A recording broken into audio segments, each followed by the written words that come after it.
আমাদের চোখের পানি দিয়ে আমরা ইফতার করবো আর কি দিয়ে করবো। আমাদের আছে চোখের পানি, গরিবের আছে চোখের পানি, আর বড় লোকের কাছে টাকা গরু কাটবে, আমরা ভালামো চোখের পানি। আমাদের গরিবের কান্না দেখার মতো লোক নাই। সরকার আমাদের কান্না দেখবে না। আমাদের কান্না আসলে আমাদের বুকে চাপা দিয়ে রাখতে হবে। ঈদ আছে মানে কেমনে কোন মা বাবার যদি মনে শান্তি না থাকে পোলাপানও তো বুঝবো। আমার নাতি কয় কি দাদি আমাকে ঘর ভেঙে দিছে, দাদি আগুন লাগিয়ে গেছে গা। আমাদের চোখের পানি দিয়ে আমরা ইফতার করবো আর কি দিয়ে করবো। আমাদের আছে চোখের পানি, গরিবের আছে চোখের পানি, আর বড় লোকের কাছে টাকা গরু কাটবে, আমরা ভালামো চোখের পানি। এক টুকরা গোশ খাওয়ার মতো ক্ষমতা নাই। এই অসহায়ের ভিতরে, এই দুর্যোগের ভিতরে আমরা কোথায় দাঁড়াবো? সরকার যদি আমাদের পাশে না দাঁড়ায় আমি যাবো কোথায়? আমরা তো দেশেরই নাগরিক, আমরা তো দেশেরই সন্তান, আমরা কোথায় যাব? রোহিঙ্গারা আর এক দেশ থেকে জায়গা পায়, আমরা তো এই দেশের সন্তান। আমাদের জন্য সরকার কোনো মাথায় নাই, আমাদের নাই। আমরা বস্তি দেখা, আমরা গরিব দেখা আমাকে কুকুরের মতো তাড়ায় দেয়, আমার কুকুরের মতো তাড়ায় দেয়। স্যার আমার 10টা মিনিট সময় দেন, আমার এই দোকানে মালামালি, আমার ঘরে মালামালি, আমার ছেলে মেয়ে নেই, আমি কিডনি রোগী, আমার অনেক সমস্যা, আমি হাঁটতে পারি না। তা স্যার আমার একটু সময় দেন, আমার ছেলে মেয়েরা না, একটু 10টা মিনিট সময় দেন। কয় না, কোনো সময় কি আর সরকার থেকে বাস করতেছেন কি লেগে? কই স্যার আমাদের জন্য তো আইন আছে, সরকার আমাদের নিয়ে যাক, আমাদের একটু কথা শুনুক। কি শুনবে সরকার? আপনার সরকার কথা শুনতে গেলে তো আপনার কোর্টে যাবেন, আপিল করবেন, এটা করবেন, ওটা করবেন, এই নেতার কাছে জন্য ওই নেতার কাছে। এখন কোথায় যাবো? এখন তো আমাদের কোনো পথ নেই। আমরা এখন কোথায় যাব? আমরা এখানে, আমি এই যে এখন রাস্তায়, আমার ওয়াইফ নিয়ে আমি রাস্তায় ঘুমাই, আমাদের মতো দেখার মতো ইয়ে নেই। বর্তমান ক্ষমতাশীলেরা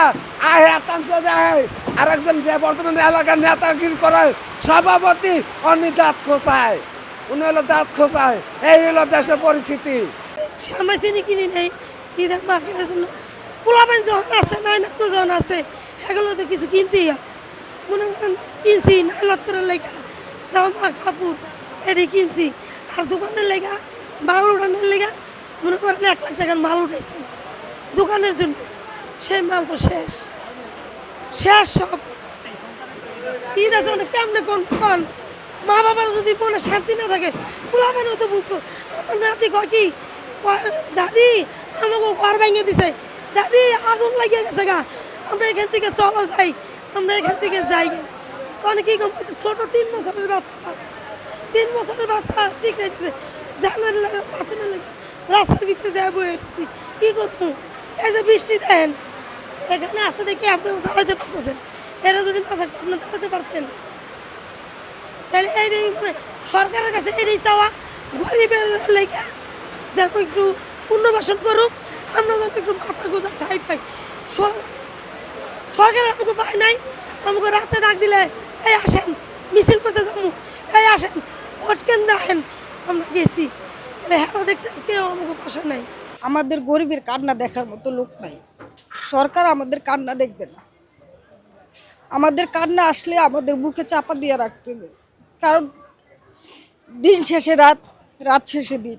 আমাদের কাজ, আমরা লোকের বাড়িতে কাজ করবো, সারাদিন কাজ করবো, রাতের শেষে বাড়ি আসবো, এটাই আমাদের কাজ। আমরা যেদিন থাকি আমাদের কর্ম করে খাইতে হবে। সরকার যত যাই করুক, সরকার গরিবের দুঃখ বোঝে না। যদি সরকার গরিবের দুঃখ বুঝতো তাইলে আজকে গরিব মানুষ এই পরিস্থিতিতে থাকতো না, আরো ভালো থাকতো। গরিবে মানে লাত্তুসটা খাইতে হয় সব দিক দিয়ে। বাঁচানোর মালিক আমরা আল্লাহ একমাত্র দেখা যাইতেছে। আমরা প্রতি মানে মনে করেন যে যার আছে ওর এই অল্প একটু ক্ষতি হইলে ও সব কিছু মানে খায়, কিন্তু আমরা যে ক্ষতি মানে বড় ধরনের ক্ষতি হয়ে যায়, আমরা এত কিছু ক্ষতি হয়ে যায়, আমরা কিচ্ছু পাই না, আমরা কোনো অনুদান পাই না। ওই পাশে মনে করেন যে মনে লোক আছে, হ্যাঁ 10টা না 50টা ঘর পড়লেও সমস্যা নাই, এরকম লোক আছে। এদের লাইনে ঘর আছে, বাড়ি আছে, এরা সবই আছে এই জায়গায়। কিন্তু আমাদের এইটা ছাড়া আর কোনো চালানপুঞ্জি ছিল না, আমরা যা ছিল এটার ভিতরেই ছিল, আমরা এটাই শেষ হয়ে গেছে। হ্যাঁ, আমরা একদিক দিয়ে বিপদ আর একদিক দিয়ে সুখী। ঠিক আছে, আমরা গরিবে মানে লাত্তুসটা খাইতে হয় সব দিক দিয়ে। বাঁচানোর মালিক আমরা আল্লাহ একমাত্র দেখা যাইতেছে। আমরা প্রতি মানে মনে করেন যে যার আছে ওর এই অল্প একটু ক্ষতি হইলে ও সব কিছু মানে খায়, কিন্তু আমরা যে ক্ষতি মানে বড় ধরনের ক্ষতি হয়ে যায়, আমরা এত কিছু ক্ষতি হয়ে যায়, আমরা কিচ্ছু পাই না, আমরা কোনো অনুদান পাই না।